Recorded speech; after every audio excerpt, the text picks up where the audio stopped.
Let's bring in Riley Stranaghan, who was a Canadian eyewitness to the shooting at Bondi Beach, joining me now from Sydney, Australia. First of all, Riley, I want to thank you so much for talking to us. I know this must be a very traumatic time after what you may have witnessed there. How are you feeling today? Pretty shaken up, to be honest. I'm happy I'm okay, happy everyone I know out here is okay. But yeah, it's pretty traumatic for sure. I can imagine what it must be like trying to process everything that happened around you. If you're comfortable to explain what you saw and what you heard as this incident was unfolding.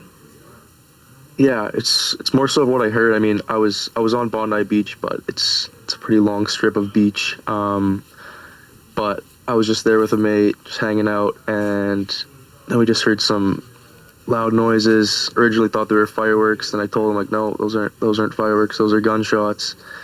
And then everyone just starts sprinting off the beach. And obviously we did the same, and we just ran far, and yeah, it was pretty messed up.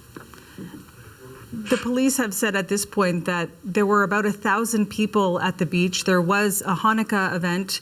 People were there celebrating. Did you see that celebration when you were walking along the beach prior to the shots ringing out? Did you notice that it was a bigger crowd than usual? No, Bondi Beach is always so busy. There's stuff going on there all the time. As for the Hanukkah event, I'm not sure. I didn't see that. Like I said, it's a big beach. Where did you run to safety? Where did everyone run to? And what was going through your mind as all of this was happening? I ran just the opposite direction.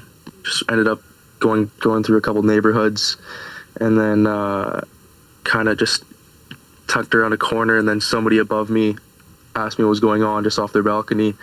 Told them there was some gunshots, and they're like, "Do you want to come upstairs?" And I'm like, "Yeah, please." So they let me in their apartment, and I stayed in their apartment for probably about 2 hours. What is the sense there now? We know that police and even the Prime Minister are calling for calm, they're calling for unity.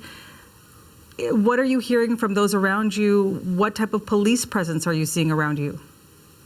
So I live at a hostel right on Bondi Beach, so just out the window there's still tons of police out there, police helicopters still. The roads are all shut, but yeah, police presence is definitely still here. To hear that the number of those killed in this attack is so high, at least 11 according to police, though that number could change with at least 29 people still in hospital with varying injuries. What was it like for you living right there on Bondi Beach, also knowing you may have known people who were on the beach? Were you making phone calls? What is going through your mind knowing that you may know someone who may have been injured?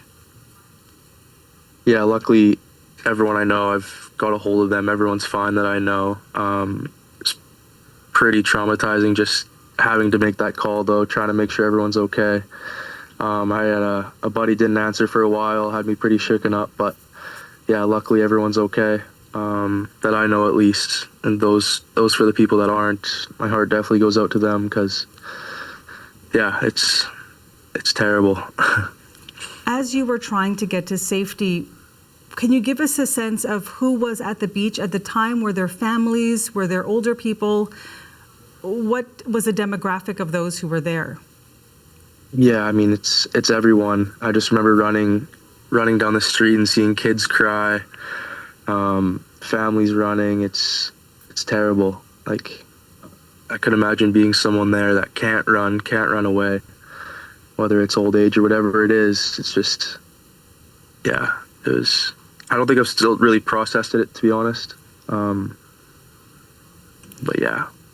Police have now declared this a terrorist incident. Are you surprised to hear that declaration? I'm not sure. I really don't know. I just know what I heard, and it was scary enough to run away. That's really it. Mm-hmm. What are you doing now as far as trying to not only process what you've just gone through, but also ensuring that you remain safe? Police have said that they're still looking into whether there may be a third suspect in this case. Can you give us a sense of what you're doing today? Just staying inside. Everyone should be staying inside, I think. Just letting the police do what they got to do. Just staying inside, hanging out with my friends. That's all I'm going to be doing. Mm-hmm. Police have said they're leaving no stone unturned. What are the conversations you're hearing there in your hostel right now after what you heard this evening? Yeah, it's pretty much what you said. Everything you said is pretty much spot on like that. No one really knows what's going on, though. It's still kind of up in the air, though. Have you been able to speak to your family back home? Were you getting calls from concerned loved ones and friends when this happened? Yeah, 100%. Staying in contact with them pretty much the whole time through. My mom was pretty shaken up, but I'm just glad she's okay, or I'm okay. Mm-hmm.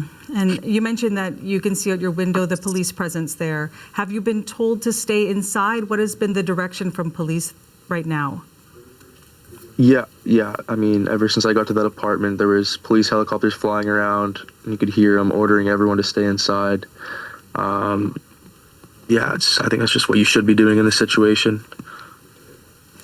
I would venture to say you likely have not experienced anything like this before, Riley? No, definitely not. Having experienced this and gotten through this unharmed, but knowing just how deadly this mass shooting ended up being, what is going through your mind right now? I'm grateful I'm okay.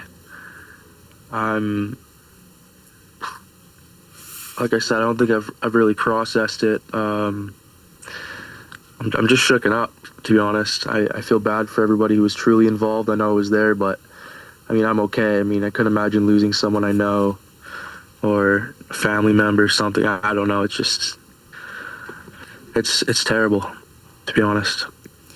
Riley Stranaghan, thank you so much for talking to us. I know this is a very difficult day. You have been through quite a frightening ordeal, and I know you're still processing what you saw and what you heard there, and I really do appreciate you talking to us given the circumstances. Yeah, you're welcome.